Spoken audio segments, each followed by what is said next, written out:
गर्मी लग रही है किसको? अरे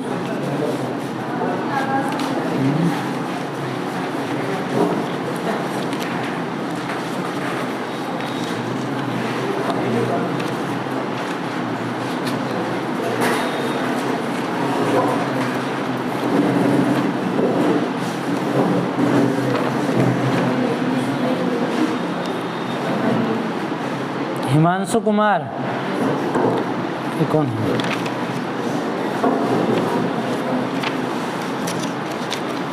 तो बेटा थोड़ा ड्राफ्टिंग पे ध्यान दो, ठीक है? देखो जैसे बच्चे ड्राफ्टिंग करते हैं इस तरह से, इधर भी स्पेस वगैरह ये अच्छे से, और फिर पैराग्राफ फॉर्म में इस तरह से।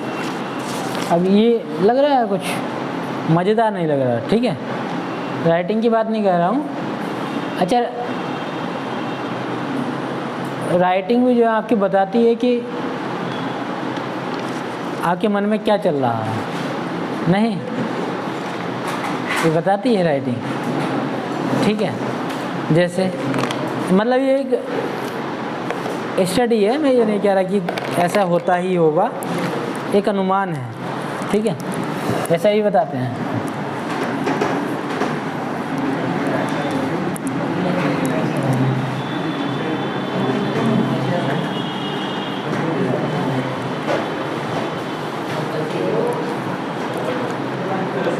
जैसे अलग अलग फ़ॉन्ट है, कुछ बच्चे जो है इस तरह से लिखते हैं, ठीक है? पूरा इधर झुका के।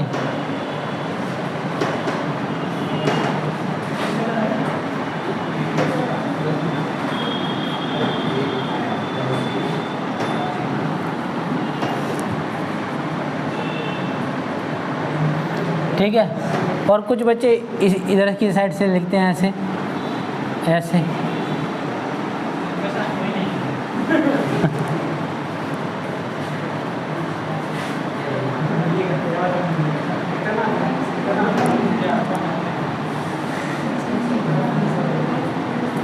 ऐसे है नहीं? और कुछ बच्चे जो है सिंपल लिखते हैं सीधा।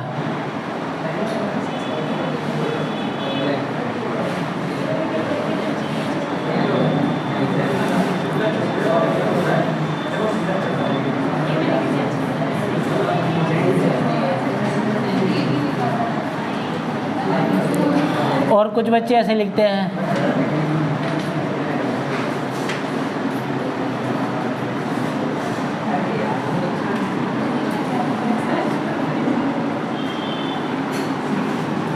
कुछ ऐसे लिखते हैं और कुछ ऐसे लिखते हैं।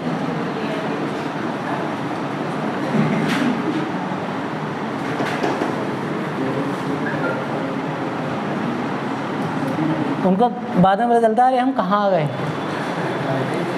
होता है कि नहीं? ऐसे कुछ ऐसे लिखते हैं। इसका मतलब है कि आपका कॉन्फिडेंस लेवल बहुत हाई जा रहा है, इसमें एकदम कॉन्फिडेंस लेवल डाउन हो गया और इसमें आप डगमगा रहे हो, ठीक है? मतलब ये पकड़ बताती है पेन की, कंसंट्रेशन बताता है कि आप कहाँ पे चल रहे हैं, ठीक है? तो भाई ज़रा देख के चलो, आगे भी पीछे भी ऊपर भी और नीचे भी, तो अलर्ट होकर लिखा करो, ठीक है? हाँ क्या हुआ? क्या हुआ? हाँ अच्छा ब्लर हो गया था, ऐसे ये है, होता है ऐसे, कोई दिक्कत नहीं। अब क्या स्वास्थ्य है आपका अरुण? ठीक है एकदम? ठीक, ध्यान दो। हाँ फीवर चल रहा है तो थोड़ा ध्यान दो।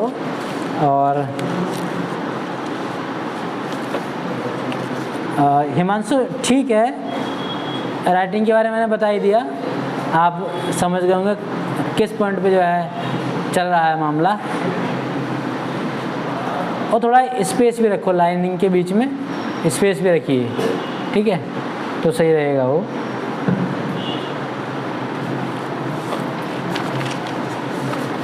और बाकी तो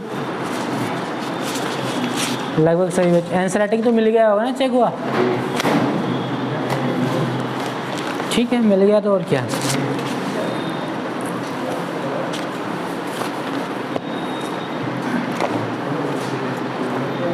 कहाँ तक कवर कर लिए थे हम लोग?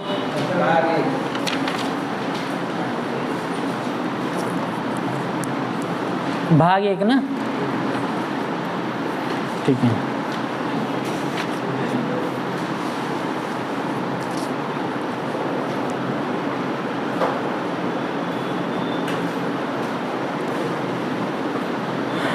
अब देख लेंगे थोड़ा सा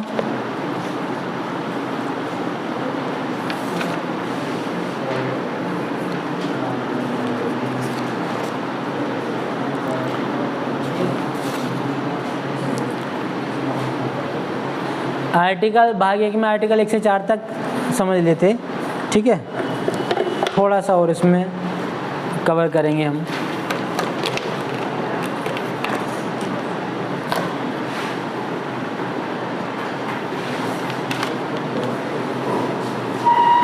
अच्छा, थोड़ा रिवीजन कर लें। कोरम क्या होता है? कोरम बताएगा कोई? किसी कार्य करने के लिए कम से कम कितने व्यक्ति, ठीक है। कोरम का माने कितना है अपने यहाँ?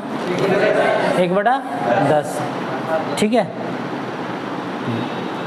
बिल जो होते हैं वो कितने प्रकार के होते हैं? कौन से? सरकारी और गैर सरकारी। किसी मंत्री के द्वारा पेश किया जाएगा बिल, वो कौन सा होगा? सरकारी, ठीक है। अच्छा, मुझे बताइए, इन नए राज्यों का भारत में प्रवेश या स्थापना कौन से अनुच्छेद से संबंधित है? अनुच्छेद 2 से। क्लियर सी बात है। कौन से भाग से संबंधित है? भाग 1, ठीक है। संविधान संशोधन 18वां कब हुआ था? 1966 में। किससे संबंधित है? ठीक, हाँ, पंजाब, हरियाणा, चंडीगढ़, ठीक है। अब बताइए मुझे, 5वां संविधान संशोधन कब हुआ था? 1955। किससे संबंधित है?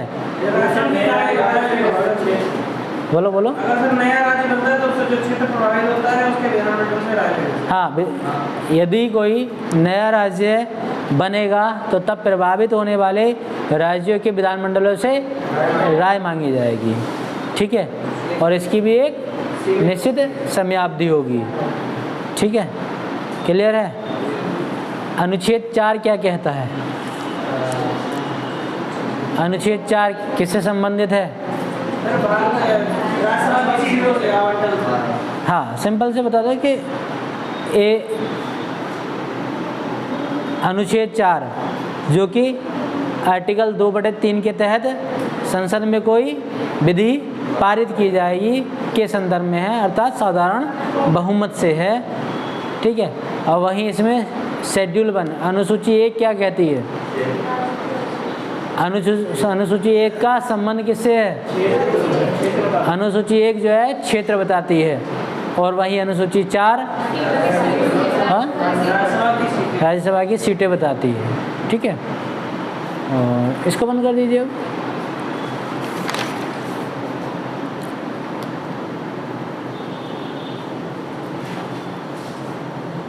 तो अब देख लेते हैं, इसमें थोड़ा और गहराई से पढ़ लेंगे आर्टिकल या अनुच्छेद 3 को, ठीक है। आज जो पढ़ेंगे वो रिवीजन ही करेंगे, अभी तक जो पढ़ा उसका रिवीजन कर लेंगे, ठीक है। फिर उसके बाद में भाग 2 पे आएंगे, सही है, ताकि जो छुटकर पुटकर है वो सारा कवर हो जाए आज, ठीक है। तो अनुच्छेद 3 वही बताइए किससे संबंधित है? हाँ, संसद द्वारा राज्यों को निर्माण करने या विखंडन करने या फिर उनका नाम बदलने से संबंधित, ठीक है। एक तो संसद के द्वारा संसद विधि के द्वारा जो है नए राज्यों का निर्माण कर सकती है और 2 राज्यों को अलग कर सकती है। हाँ, पहले तो यही है कि जो है राष्ट्रपति की पूर्व अनुमति से ही कोई बिल आ सकता है, ठीक है, जिसमें प्रभावित राज्यों के विधानमंडलों से राय मांगी जाएगी, ठीक। साथ ही साथ एक मामला था बेरोवाड़ी संघ, ये स्थान है बेरोवाड़ी संघ। ठीक है, अनुच्छेद 143 बताया था, अनुच्छेद 143 बताया था, पहले उसको देख लो। अनुच्छेद 143 कोई बताएगा किससे संबंधित है?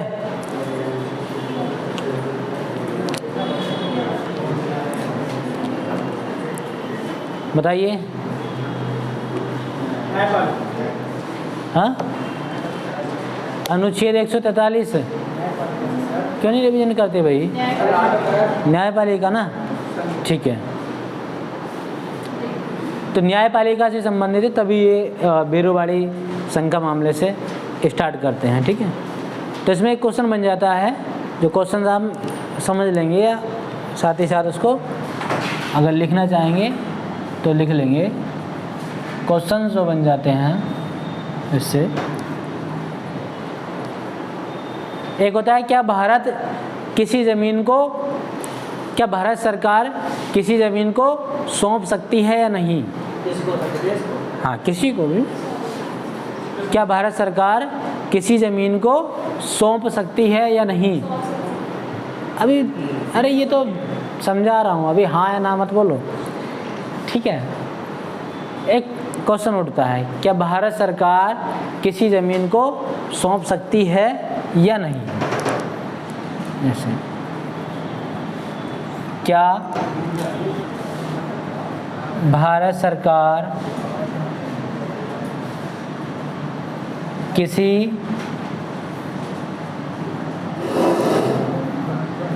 ज़मीन को सौंप सकती है या नहीं? ठीक है, एक तो ये क्वेश्चन उठ जाएगा, क्या भारत सरकार किसी ज़मीन को सौंप सकती है या नहीं? अगर सौंप सकती है तो वो एक बात अलग हो गई, उसके बारे में विचार विमर्श करेंगे। यदि नहीं तो संप्रभुता है या नहीं?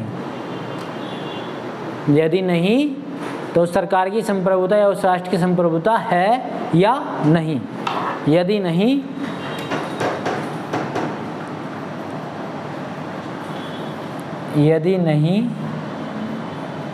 तो संप्रभुता है या नहीं? इसी तरह से क्वेश्चन पूछे जाते हैं। ठीक है, अगर समझ लोग अच्छी पकड़ हो जाएगी तब कोई दिक्कत नहीं आएगी। अगर हाँ, अगर ऐसा कर सकती है, कैसा कर सकती है?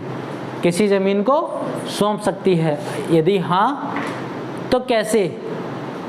यदि हाँ, अगर हाँ तो कैसे? ठीक है, अगर हाँ तो कैसे, ये सवाल बनेगा ना। यदि हाँ तो कैसे, बताइए ना कैसे।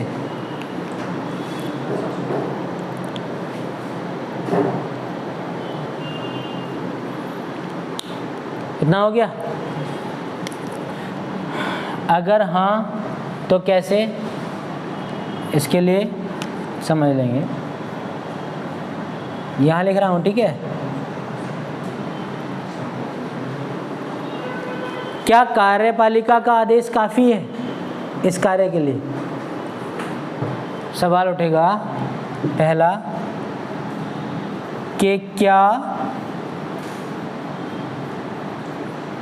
कार्यपालिका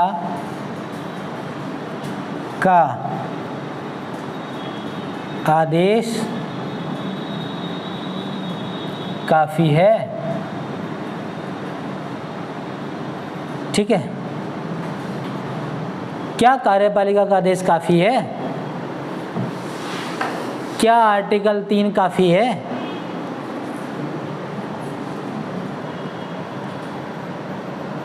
क्या अनुच्छेद या आर्टिकल 3 काफ़ी है।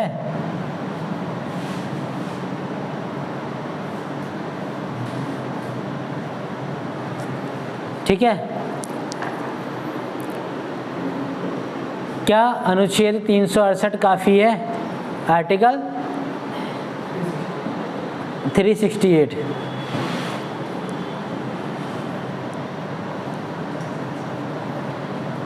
क्या अनुच्छेद 368 काफ़ी है? कोई बताएगा किससे संबंधित है? संविधान संशोधन से पढ़े थे ना।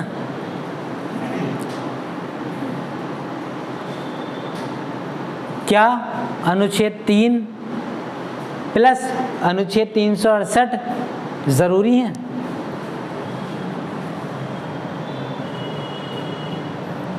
क्या अनुच्छेद 3 और अनुच्छेद 368 ज़रूरी हैं?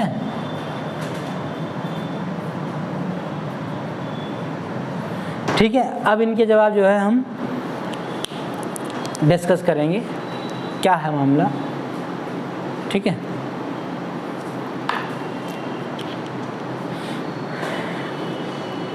ये तो क्या हो गया, सेगमेंट क्वेश्चन वाला हो गया। ठीक है,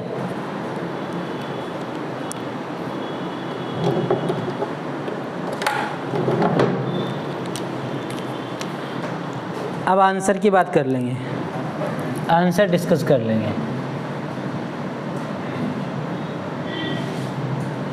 आंसर तो सभी लोग बताएंगे अपनी अपनी समझ से। ठीक है, क्या भारत सरकार किसी ज़मीन को सौंप सकती है या नहीं? नहीं वाले कितने हैं? 2, बस 4 है ना। अरे उठाओ हाथ, तो ऐसे उठाओ, यूं क्या करते रहते हो? ऐसे ऐसे कॉन्फिडेंस लाओ, या तो हाँ या ना। तो सिर्फ 3 हो, 4। ठीक है, नीचे कर लो, मतलब नहीं सौंप सकती है। हाँ वाले कितने हैं? हाँ वाले, बाकी हाँ वाले की होंगे।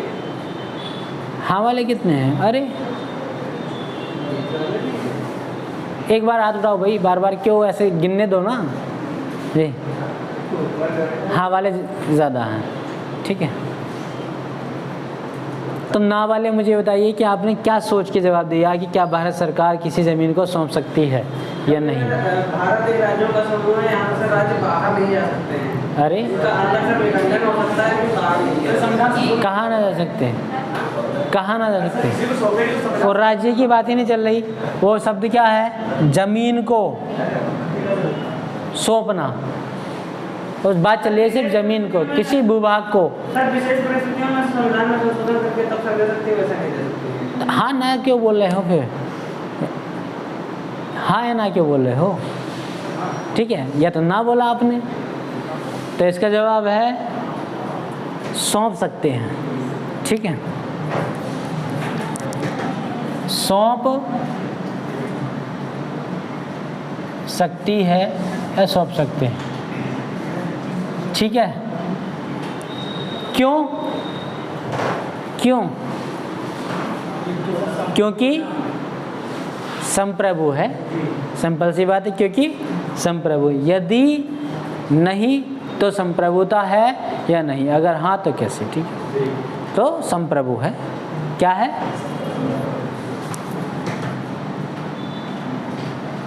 संप्रभु है। ठीक है,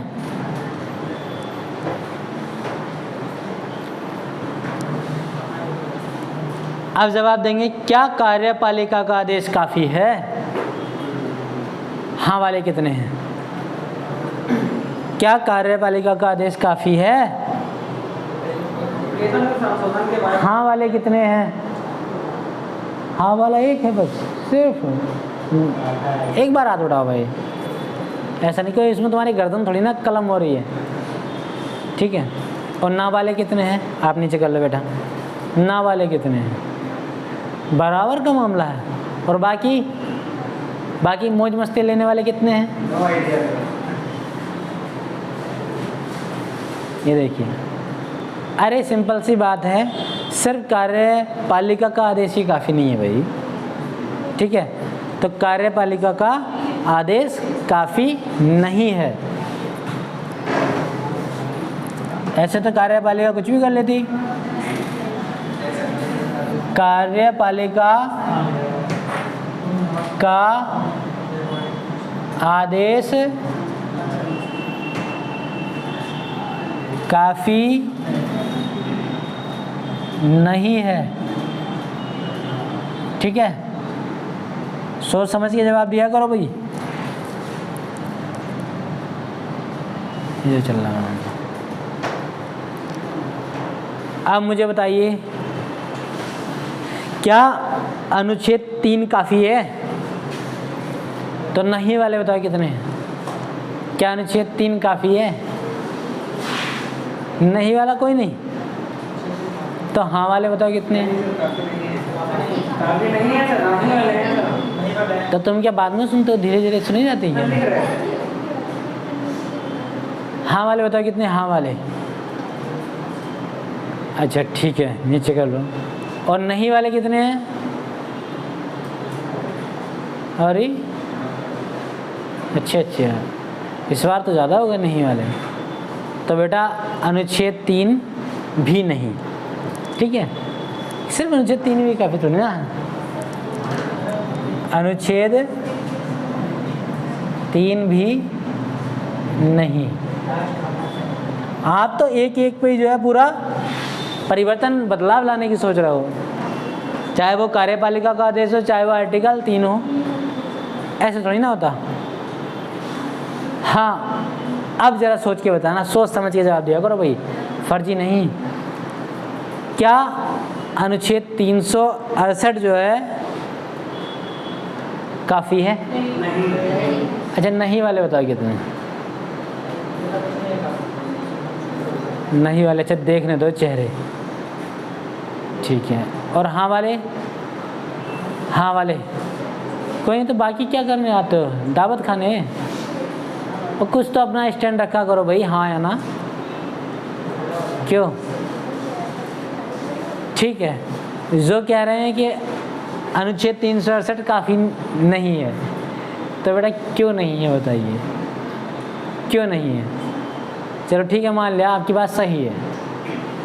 तो सर अनुच्छेद 3 भी लगेगा, दोनों लगेगा। अरे यार अगली बात क्यों बता रहे हो, वो आगे बात करेंगे ना। पहले ये बताओ, सिर्फ अनुच्छेद 368 आपने बोला काफ़ी नहीं है, चलो मान लिया, सही बात है, गलत नहीं बोल रहे हो, सही है। पर क्यों? तो फिर मूल ढांचे में सुनाएंगे। अगर ऐसा नहीं है तो क्या करना पड़ेगा? सर ऐसा करना पड़ेगा, सूची 1 और 4 में परिवर्तन होगा। क्या करना पड़ेगा? परिवर्तन, ये क्या होता है? चेंज करना पड़ेगा, किसको? संशोधन करना पड़ेगा। हाँ बिल्कुल, अनुच्छेद 368 काफ़ी नहीं है, इसके लिए क्या करना पड़ेगा? संविधान संशोधन करना पड़ेगा, ठीक है। अनुच्छेद 368 के तहत संविधान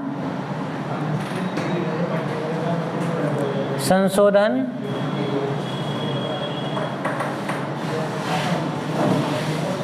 करना पड़ेगा, ठीक है। संविधान संशोधन करना पड़ेगा या करना होगा।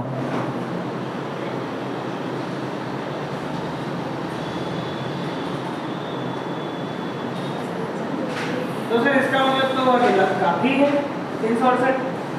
इसका मतलब तो हुआ कि 368 काफी है। हाँ, अभी आगे डिस्कस करते हैं कितना काफ़ी है कितना नहीं। अच्छा, एक पॉइंट और रहा, क्या अनुच्छेद 3 और अनुच्छेद 368 ज़रूरी हैं? अच्छा, कितने लोग हैं? यस सर, सारे, अरे गजब। तो अनुच्छेद 368 जिसमें कि आर्टिकल 3 के द्वारा या आर्टिकल 3 में संशोधन करके साधारण बहुमत से जो है ये कार्य किया जा सकता है, ठीक है। वही अनुसूची 1 में जो है संविधान संशोधन करके, अनुसूची 1 में संविधान संशोधन करें और जिससे वही नवा संविधान संशोधन किया गया था जिसका संबंध किससे था, नवा संविधान संशोधन जिसका संबंध बेरोवाड़ी संघ के मामले से था। ठीक है, तो इसमें लिख लेंगे आर्टिकल 368 अनुच्छेद 368। ठीक है,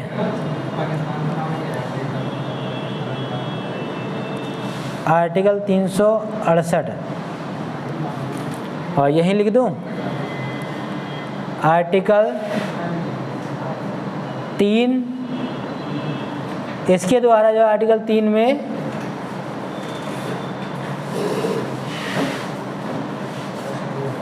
संशोधन करना पड़ेगा, वो भी साधारण बहुमत के द्वारा।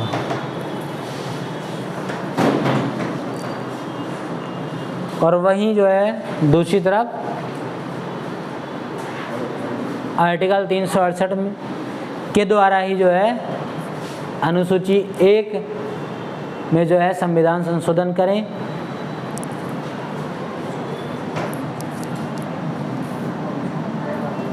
वही अनुसूची 1 में जो है क्या करें, संविधान संशोधन करें। और वही संविधान संशोधन, कौन सा संविधान संशोधन हुआ था, 9th नवा। इतना तो आप लोगों ने लिख लिया होगा ना, इधर का क्वेश्चन वाला है एरिया लिख लिया ना।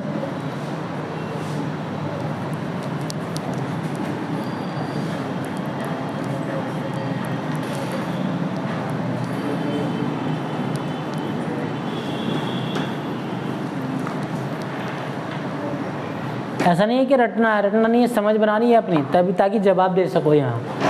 ठीक है, यहाँ भी और एग्ज़ाम में भी।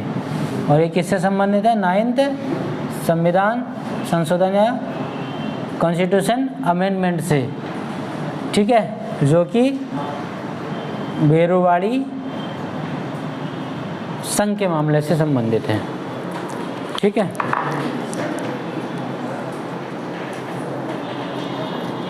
इतना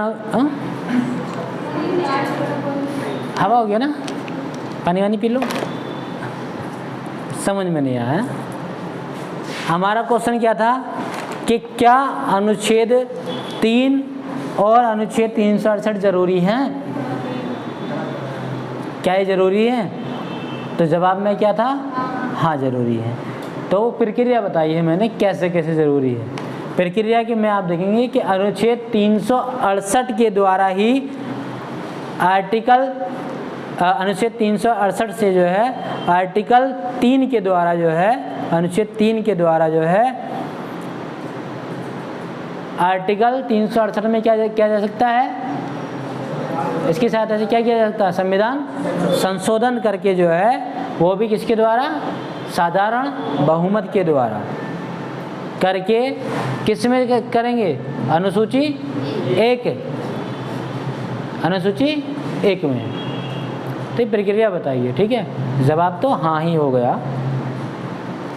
इतना क्लियर हुआ। जवाब जैसे जैसे क्वेश्चन थे वैसे वैसे आप लोगों ने जवाब दिए। ठीक है, अपनी समझ बनानी है भैया, रटना नहीं है बिल्कुल भी। इसको साफ कर दें।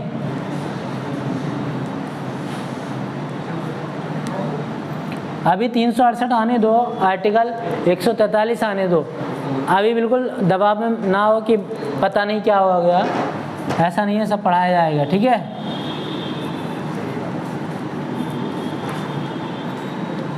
क्योंकि अगर हम यहीं पे एक्सप्लेन कर देंगे आर्टिकल 368 को, आर्टिकल 143 को, तो मामला गड़बड़ हो जाएगा। फिर हमारा जो उद्देश्य है जो हम क्रमबद्ध तरीके से अध्ययन कर रहे हैं वो शायद नहीं हो पाएगा। भाग के अनुसार जो कर रहे हैं, साथ ही साथ उसके अनुच्छेद आर्टिकल भी देख रहे हैं, ठीक है, फिर मामला गड़बड़ हो जाएगा। फिर तो जैसे जैसे इसमें क्या होता है, इसमें बहुत सारे मन में सवाल आते हैं, सर ऐसे क्यों नहीं हुआ, सर ये ऐसा होना था तो ऐसे क्यों नहीं हुआ। तो अगर आपके सवालों के जवाब देते रहेंगे तो जो पॉलिटिकल साइंस है ना वो कवर नहीं हो पाएगा, ठीक है।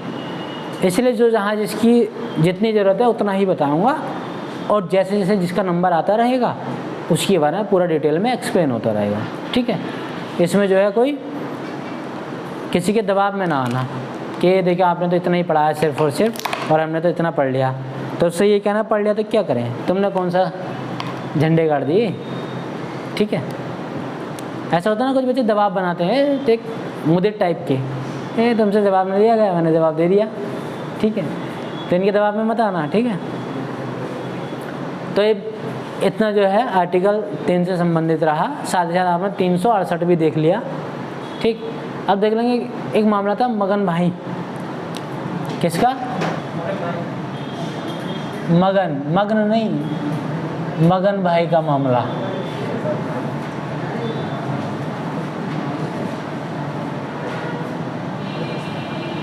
मगन भाई का मामला ये था कि भारत कैसे बना, ठीक है। भारत कैसे बना, भारत कैसे बना। अच्छा कोई बताएगा कोई महान मूर्ति, इंडिया, भारत, अरे वही बताएंगे, मतलब इनका जवाब दे दो। इंडिया को कैसे डिफाइन करोगे और भारत को कैसे डिफाइन करोगे। सर भारत के पुत्र हैं, भारत की संपत्ति हमें भारतीय कहा जाता है। फर्जी बात नहीं बोलोगे, IAS बन के ये बोलोगे कि भारत के पुत्र या भारत के नाम पे रखा गया, ऐसे बताओगे।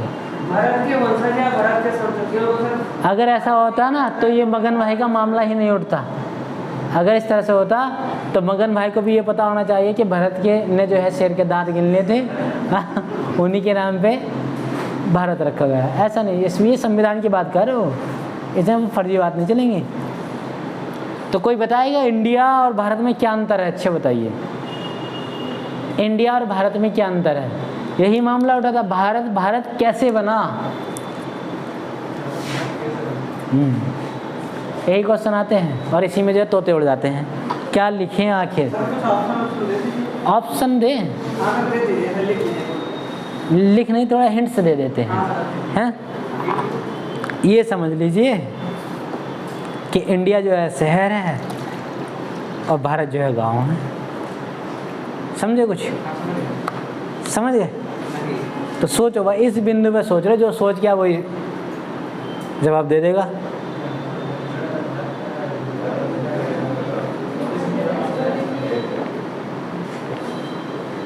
सर ऑप्शन दे रहे हैं, इसमें क्या ऑप्शन देने की बात है, इसमें ऑप्शन क्या होंगे? ये तो एक इंटरेक्शन है, सीधे सीधे कन्वर्सेशन हो रही, बात हो रही है उसमें। इंटरव्यू में ऐसी पूछ लिया आपसे, तब भारत कैसे बना, सर ऑप्शन दे दीजिए।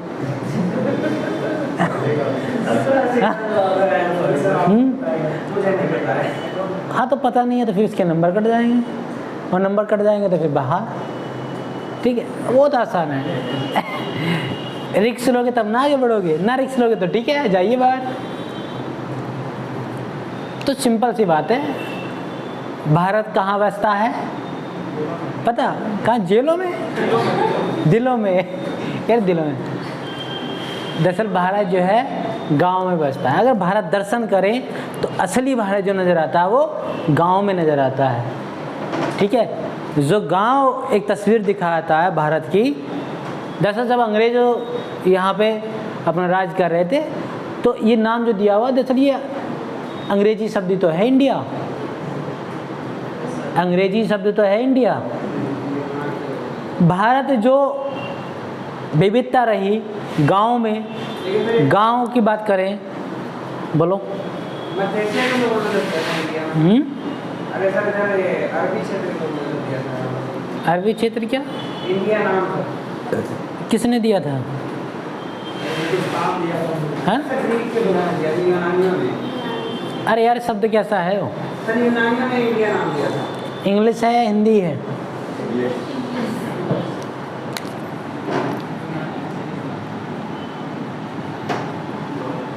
अब क्या है? अब इंग्लिश हो गया। ये देखिए गधे टाइप की ये तो लिखा होता इंडिया इंडिया, ये तो है। हाँ कुछ अंतर थोड़ी था, तो यही तो लिखा हुआ था। तो ये एक अंग्रेजी शब्द है, ये हिंदी शब्द है, व्याख्या कर रहा हूँ अलग अलग। भाई हिंदुस्तान या अगर हम भारत की बात करें तो भारत की पहचान कैसे होती थी? अभी भी आप अनेक प्रतीक देखेंगे तो वहीं किसान और जवान, जय जवान जय किसान वाला मामला रहेगा। कहीं भी आप देखोगे तो वो गेहूं की बालियां नज़र आएंगी चिन्ह में, अगर आपने देखा हो, चाहे वो भारतीय रिजर्व वाला मामला हो, चाहे वो नोटों पर या मुद्रा पर जो छपा हुआ हो। ठीक है, तो एक पहचान होती थी। आपने देखा होगा कि 5 का नोट ऐसा चलता था कि ट्रैक्टर के पीछे कल्टीवेटर जो है लगा हुआ है और वही किसान जो है हल लेकर के अपने खेत जोत रहा है। ठीक है, तो एक छवि थी, मतलब भारत की पहचान थी, एक संस्कृति जो थी भारत की, कृषि प्रधान देश से मतलब था। वही गांव का एकदम नज़ारा देखने को मिल जाता था भारत में, स्वच्छ हवा। तो जैसा भारत की जो पहचान हुई वो भारत के गाँव से है। ठीक है, और इंडिया जो है वो अंग्रेजों ने नाम रखा, जो मॉडर्नाइजेशन हुआ उससे जो है व्याख्या होती है इंडिया की। सिर्फ इतना अंतर है और ज़्यादा कुछ नहीं है इसमें। आप सोचो कि जो है कुछ और मामला है कि भरत के नाम पे रखा गया या शत्रुघ्न के नाम पे रखा गया या जय सोमनाथ सिन्हा के नाम पे रखा गया तो होगा वो, मैं ये नहीं कह रहा कि है या नहीं, पर वहाँ शायद इसका रिलेवेंस नहीं है ये बताने का। ठीक है, पढ़ते तो हम लोग भी आ रहे हैं, इस बात से बिल्कुल मना नहीं किया जा सकता कि किसके नाम पर रखा क्या, पर उस चीज़ की यहाँ शायद डिमांड नहीं है। ठीक है, तो मामला जो है भारत कैसे बना, ये मामला था। ठीक है, अब वही इतिहास दोहरा लेंगे। भारत कैसे बना, अर्थात इसका मतलब है कि इसमें हम भारत के एकीकरण की पूरी प्रक्रिया को देख लेंगे।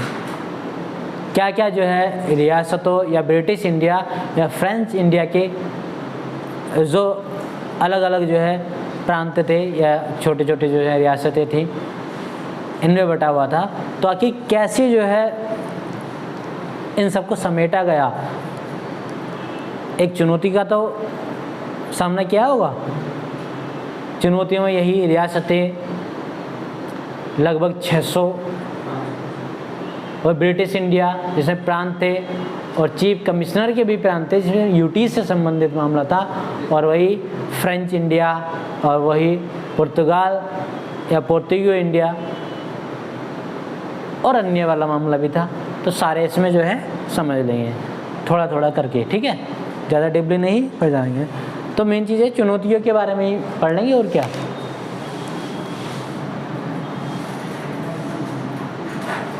चुनौती, चैलेंज। तो 15 अगस्त सन 1947 याद है?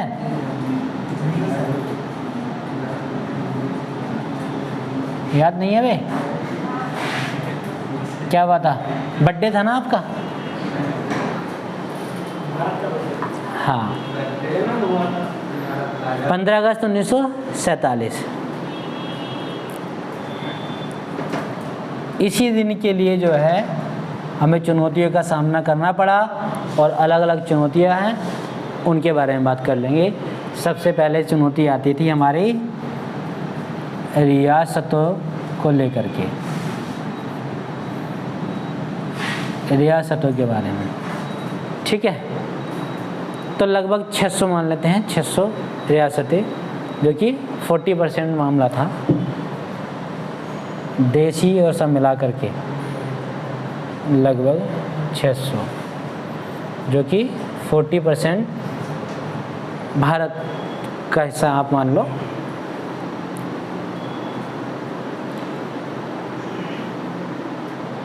और दूसरा है ब्रिटिश इंडिया, दूसरा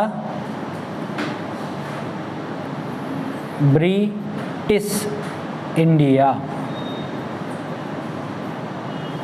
ब्रिटिश इंडिया मतलब जिसपे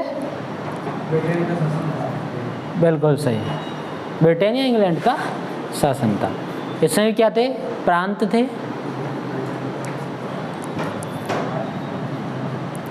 प्रांत, और दूसरी तरफ चीफ कमिश्नर के प्रांत। ठीक है, शॉर्ट में लिख रहा हूँ, आप फुल लिख लेना, जिसमें यूटीज भी शामिल थे। इसमें क्या है? यूटी। हाँ, जैसे जैसे आप, जैसे दिल्ली में अगर आपकी पोस्टिंग हो गई तो वहाँ जो है आप क्या बनोगे? कमिश्नरेट वाला। वहाँ अब तो कमिश्नरेट जो है उत्तर प्रदेश में भी लागू हो गया है, जैसे लखनऊ कमिश्नरेट बन गया है। और अगर बात करें गौतम बुद्ध नगर, ये भी हो गया। अच्छा सर, तो चीफ कमिश्नरेट क्षेत्र जो थे वो और यूटी अलग अलग है? हाँ बिल्कुल, नहीं यूटी एक ही है, एक ही मामला है, एक ही मामला है, अलग अलग नहीं है, एक ही मामला है। ठीक है, इसके बारे में बात कर लेंगे। फ्रेंच इंडिया, फ्रेंच इंडिया की बात कर लेंगे। फ्रेंच इंडिया मतलब वह इंडिया का वह भाग जो फ्रांस के अधीन था या नियंत्रण में था। ठीक है, उसकी बात कर लेंगे।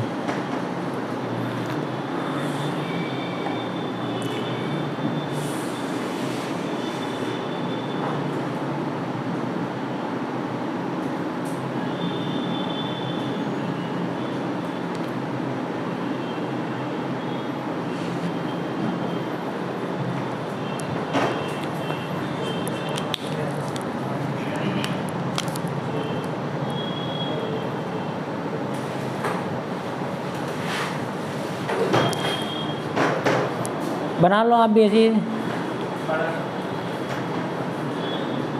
चांद नगर के बारे में किसने सुना है? चांद नगर। हाँ, और क्या तुम क्या यहाँ बता रहे हो? हाँ, चंद्र नगर और चांद नगर।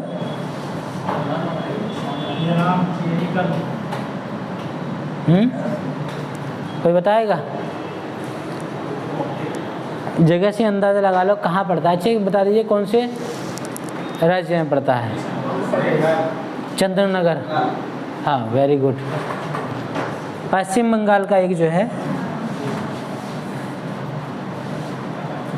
चंद्रनगर, जो कि पश्चिम बंगाल में पड़ता है। ये भी किसके अधीन था? किसके अधीन था? फ्रांस के। ये तब तक रहा 1948 तक, समझ रहे हो? 1948 तक।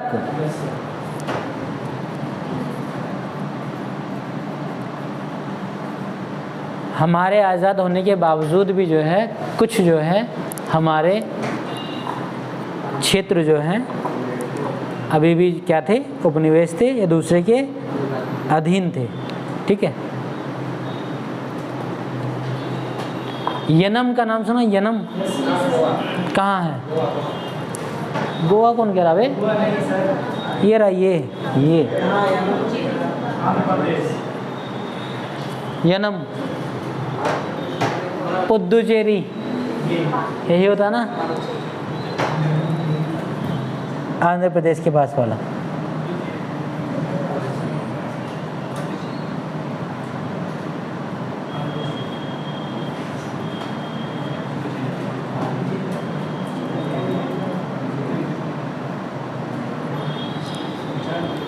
ये भी अधीन था। और साथ ही साथ माहे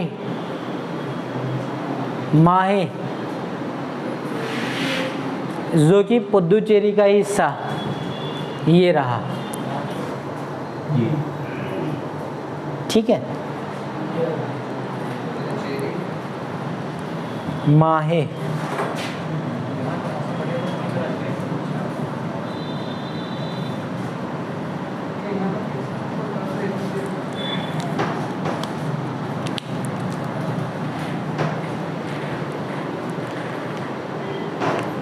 1954 तक ये जो है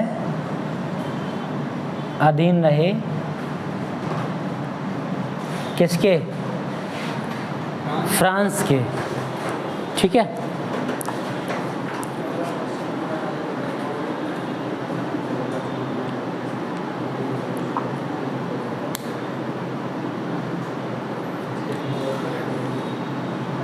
जब 14वां संविधान संशोधन हुआ सन 1900, कोई बताएगा 14वां संविधान संशोधन कब हुआ?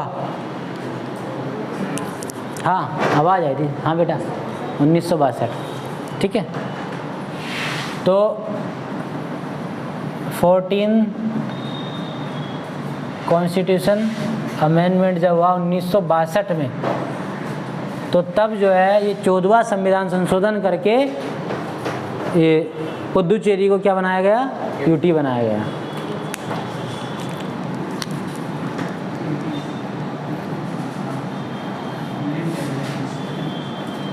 को यूटी बनाया गया, ठीक है।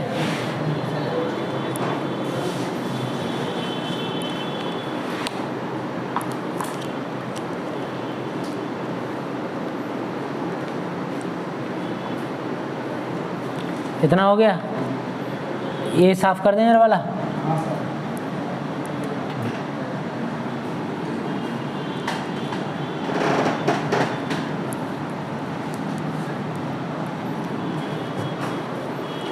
अब देख लेंगे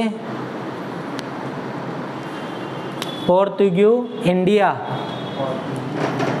यप,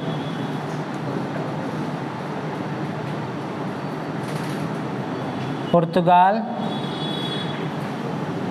भारत वाला मामला।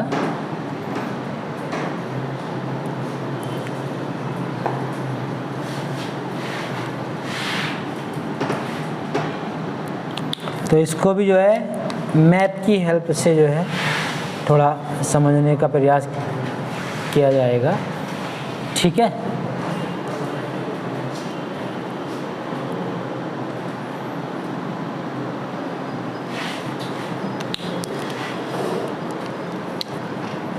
द्वीप वाला मामला जो रहा,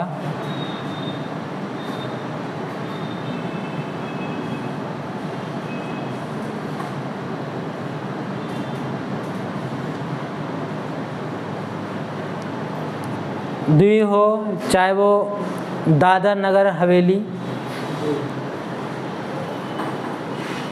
या दमन,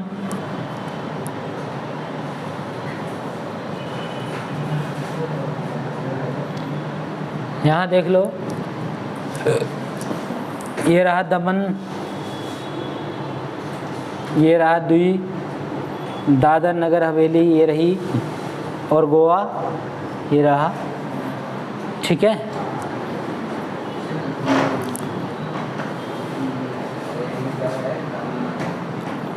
वहीं जो है फिर गोवा,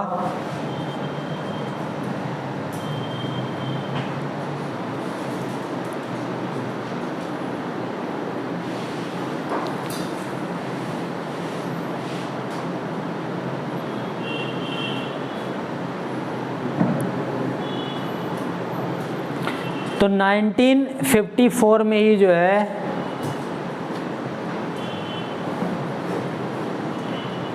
दादर और नगर हवेली को, यहाँ लिख लो,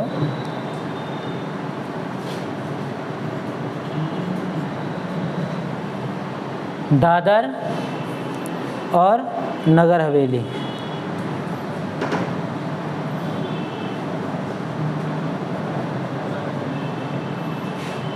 नगर हवेली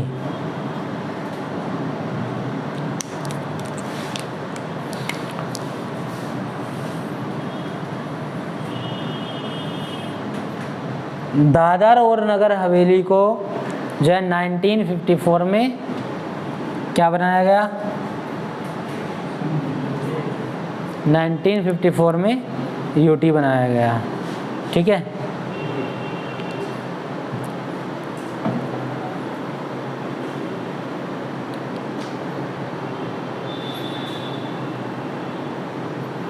और एक चीज़ इसमें कर लो, हाँ थोड़ा सा, ये दमन, गोवा और द्वीप, इनको 1954 में बनाया गया, और दादर और नगर हवेली को जो है जब 10वां संविधान संशोधन हुआ था, क्या हुआ था? 10वां संविधान संशोधन हुआ था 1961 में। 1961 में 10th कॉन्स्टिट्यूशन अमेंडमेंट हुआ 1961 में। तब जो है दादर और नगर हवेली को जो है क्या बनाया गया? यूटी बनाया गया। ठीक है, दमन, दीप और गोवा को जो है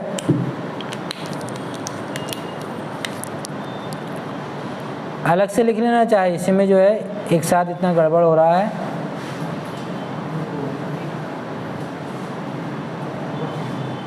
नाइनटीन 54 में जो है गोवा को आज़ाद किया गया और दमन और दीप को जो है यूटी बनाया गया।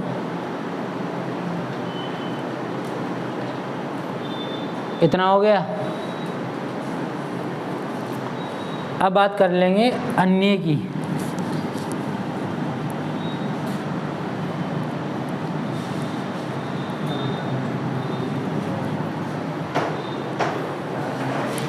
अन्य में देख लेंगे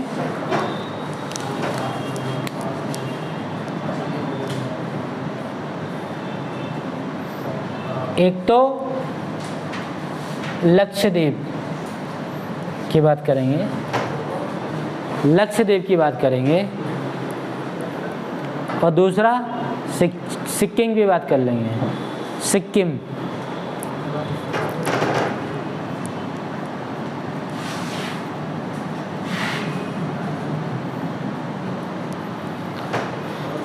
सिक्किम की बात कर लेंगे।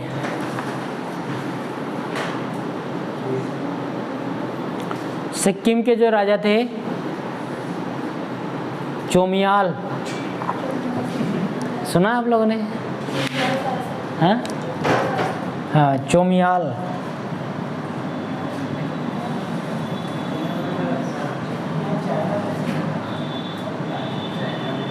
चोमियाल, अभी तो ऐसे ऐसे नाम आएंगे जो आप सुन के जो है गदगद होने लगोगे, और कुछ जो है आपकी ज़ुबान भी जो है अकड़ जाएगी किस तरह से नाम लिया जाए। चोमियाल, अगर ज़ुबान फिसल गई तो पता नहीं क्या कह बैठोगे, ऐसे ऐसे शब्द आएंगे। ठीक है, तो 1974-75 में भारत का हिस्सा बनाया गया। किसको? 1974-75 में जो है इसको भारत का हिस्सा बनाया गया। ठीक है, चोमियाल बाबू ने कहा कि नहीं भैया, जो है चीन उधर से हमें परेशान कर रहा है, हम तो जो है इंडिया के साथ ही रहेंगे। ठीक है, जिएंगे तो तुम्हारे साथ और मरेंगे तो तुम्हारे साथ। ठीक है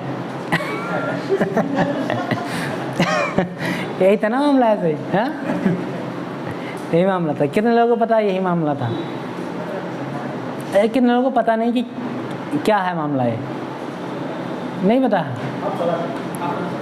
आदिवासी हो? इतना हो गया क्लियर? और मुझे कोई बताएगा सर 1974 में कौन सा संविधान संशोधन हुआ?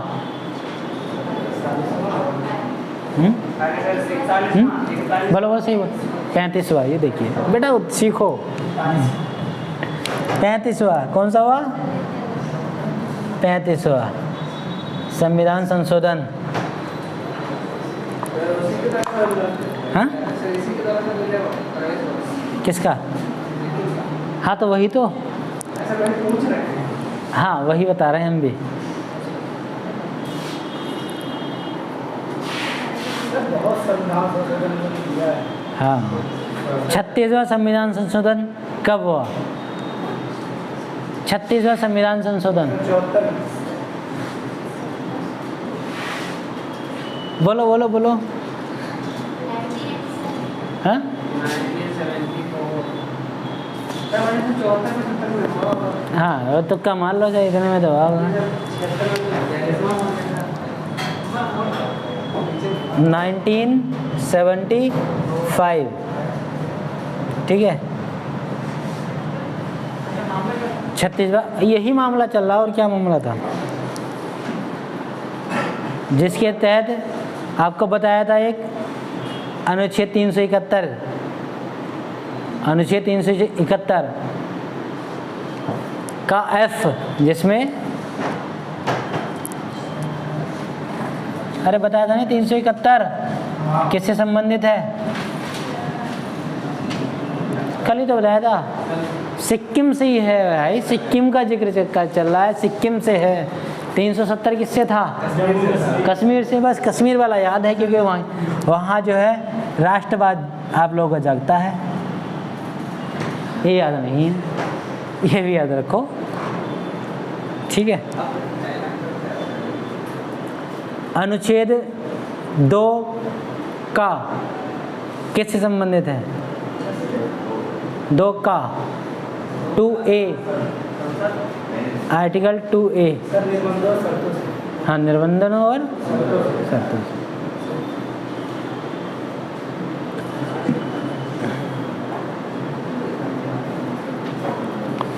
तो ओवरऑल जो है चुनौतियों की अगर बारे में बात करें तो सबसे पहले देखा हमने रियासतों के बारे में, सबसे पहले रियासतों के बारे में, फिर ब्रिटिश इंडिया के बारे में। क्या नहीं बताया? लक्षद्वीप को भी शामिल किया गया, अन्य में से लक्षद्वीप को यूटी बनाया गया, ठीक है। और क्या बताना है इसके बारे में? लक्षद्वीप यूटी तो रहा, यूटी बनाया गया, ठीक है। फिर उसके बारे में हमने बात की फ्रेंच इंडिया के बारे में, फ्रेंच इंडिया से के बाद में पुर्तगाल या पोर्तुगीज इंडिया के बारे में, और फिर अन्य के बारे में बात की गई जिसमें लक्षद्वीप और सिक्किम के बारे में बात की गई, ठीक है। अब छोटे छोटे और जो हैं रियासतों के बारे में बात कर लेंगे दोबारा से, जो शामिल नहीं होना चाह रही थी, और जिसमें कि इसको साफ कर दें, साफ कर दें इसको।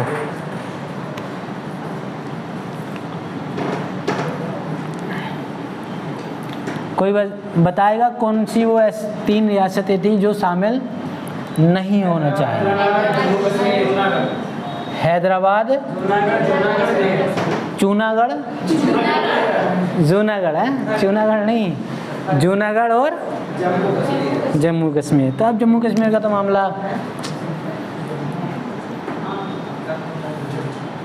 जूनागढ़, हैदराबाद और J&K। अब इसका तो मामला जो है लगभग समाप्ति हो गया, ठीक है। ये समझ लेंगे आखिर कैसे जो है इनको फिर अपने हिस्से में शामिल किया गया। जूनागढ़ के इतिहास के बारे में अगर बात करें तो जनमत संग्रह के द्वारा जो है विलय किया गया।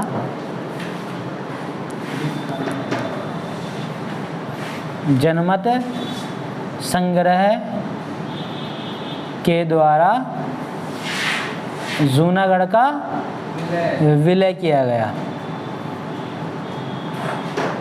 ठीक है।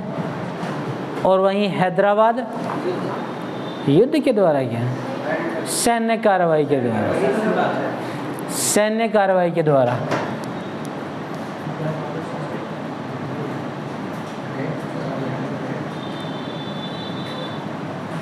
सैन्य कार्रवाई के द्वारा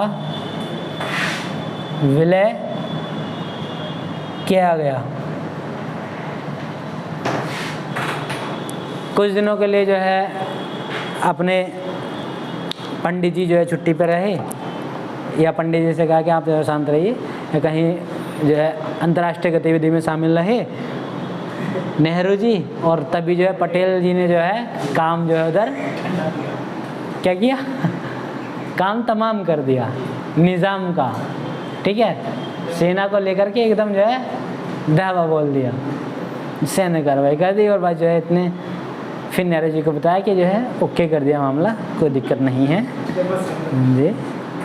हाँ, तो यूएन में भी बात उठी कि ये क्या कर दिया, देखिए छोटे से जो है हैदराबाद को आप लोगों ने जो है जोर जबरदस्ती से उसको अपना गुलाम बना लिया। तो क्या नहीं, कोई मामूली सी बात थी, ऐसी छोटा मोटा विवाद था, झगड़ा हुआ था, और बस जनता तो एकदम तैयार थी। और JNK की बात करें तो वहीं जो है JNK की बात करें तो विलय पत्र का मामला आ जाता है। किसका मामला आता है? विलय पत्र का।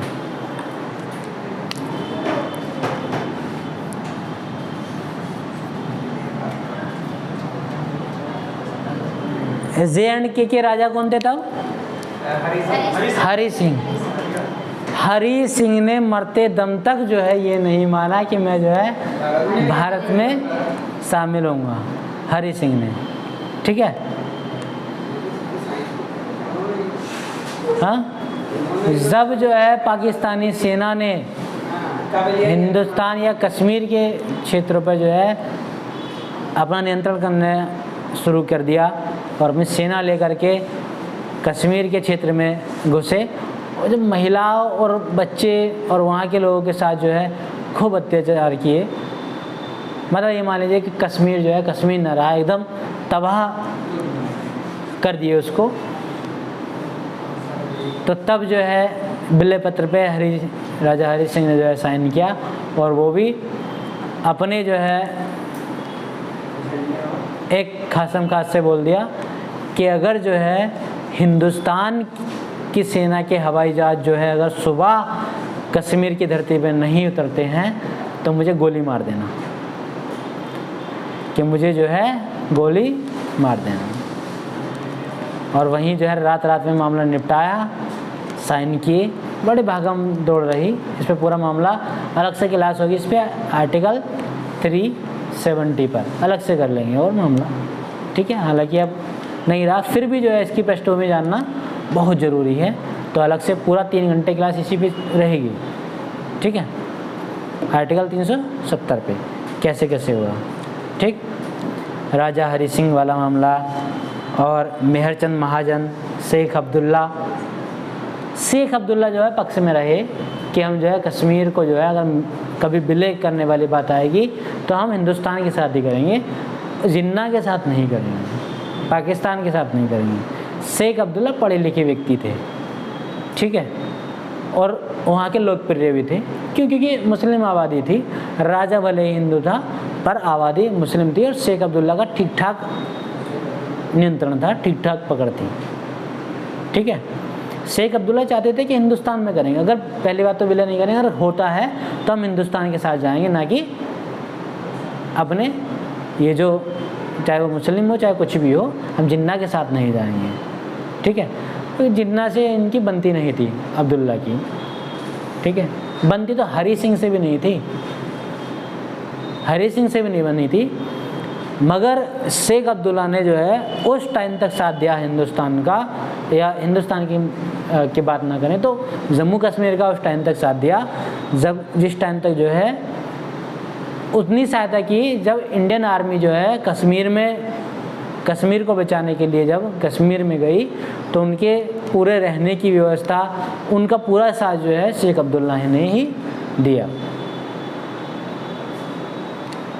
हरि सिंह तब तक भी ये नहीं मान रहे थे कि ऐसा होने वाला है, उनको लग रहा था कि मेरी जनता है, सब लोग प्रजा मेरे ठीक ठाक जो है सब देख लेगी, सेना है, कुछ नहीं हो पाया, ठीक है।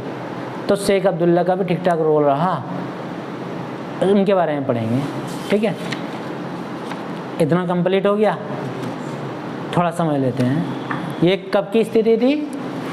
हमारे स्वतंत्रता के समय की या फिर उसके बाद की स्थितियां आपने देख ली।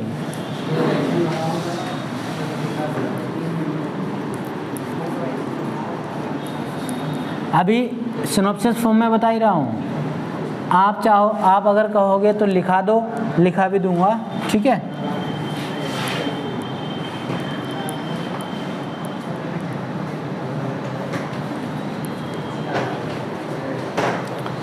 एक काम कर लेंगे, जैसे एक भाग कंप्लीट किया तो उसके बारे में थोड़ा लिखा दिया, ऐसा कर लेंगे। फिर एक भाग कंप्लीट करेंगे, सिनॉप्सिस बता देंगे, ठीक है। तो डायग्राम का जहाँ भी इस्तेमाल होगा डायग्राम भी बता देंगे, जहाँ सारणी बनाने की आवश्यकता होगी वहाँ सारणी बना देंगे। फिर उसके बाद में लिखा देंगे। ऐसा नहीं कि पूरा एक ही बार लिखाएंगे, नहीं, जहाँ ज़रूरत होगी वहाँ लिखा देंगे, ठीक है। एकदम टेंशन ना लें, ठीक। अब बात कर लेंगे 26/11/1949 की, हाँ, याद है क्या हुआ था इस दिन? संविधान बनकर तैयार हुआ था, संविधान बनकर तैयार हुआ था। अच्छा, अंगीकृत हुआ था, हाँ, ठीक है।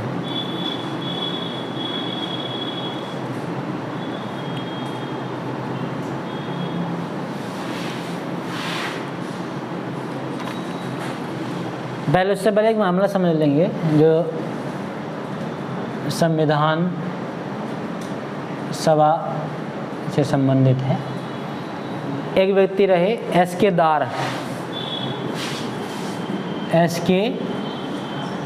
दार, हाँ, एस.के. दार, इन्हीं के आयोग से के मंशा की बात कर लेंगे, ठीक है। तो इसमें रहा है कि मामला जो है भाषाई आधार पर जो है हम जो है राज्य का निर्माण नहीं करेंगे। क्या हुआ? एक तो भाषाई आधार पर नहीं, राज्यों का निर्माण नहीं करेंगे भाषाई आधार पर। कुछ लोगों की डिमांड थी कि भाषाई आधार पर हो, ठीक है, ऐसा नहीं करेंगे। प्रशासनिक कार्यकुशलता के आधार पर करेंगे, ठीक है। प्रशासनिक कार्य कुशलता के आधार पर राज्य निर्माण करेंगे। और राज्य निर्माण की प्रक्रिया में सबसे पहले ज़रूरी है राज्य को समझना, ठीक है।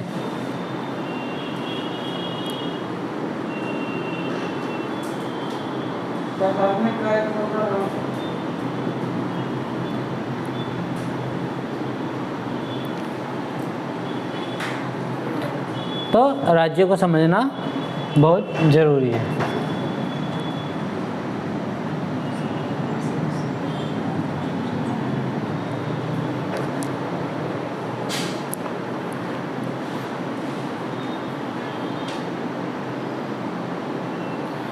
सबसे पहले प्रांत,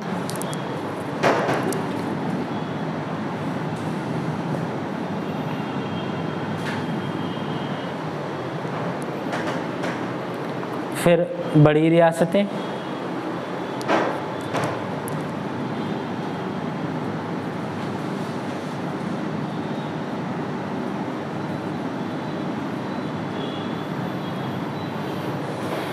बड़ी रियासतें जिसमें सेना और उनके राज्य प्रमुखों के बारे में बात हुई, क्योंकि भाई इनके पास सेना भी थी बड़ी रियासतों के, और साथ ही साथ जो है इनके प्रमुख भी थे। किनके प्रमुख थे? राज्य के, इन रियासतों के, तो उनको राज्य प्रमुख कह लीजिए आप, राज्य प्रमुख, ठीक है। और वहीं छोटी रियासतें प्लस चीफ कमिश्नर के प्रांत, छोटी रियासतें प्लस चीफ कमिश्नर के प्रांत की बात कर लेंगे, ठीक है। चीफ कमिश्नर के प्रांत की बात करेंगे। और राज्य के बारे में एक बताया था, अन्य अर्जित क्षेत्र, अन्य अर्जित क्षेत्र जो कि अंडमान एवं निकोबार वाला मामला था। ठीक है, अब समझ में आया? अन्य अर्जित क्षेत्र जो कि अंडमान एवं निकोबार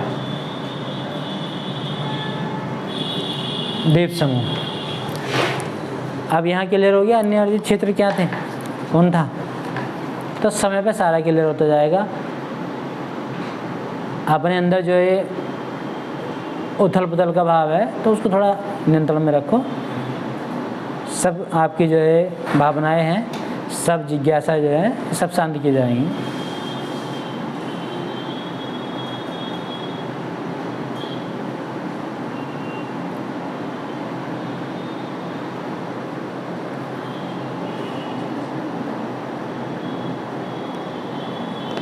तो प्रांतों की अगर बात करें 26/11/1949 को इनकी संख्या 9 रही। कितनी रही? 9। यहाँ लिख दूँ 9। और बड़ी रियासतें ये भी लगभग 9 रही। और कोई बताएगा छोटी रियासतें प्लस चीफ कमिश्नर के प्रांत कितने रहे? 10। और अन्य अर्जित क्षेत्र कितने? 1। तो टोटल कितना हो गया?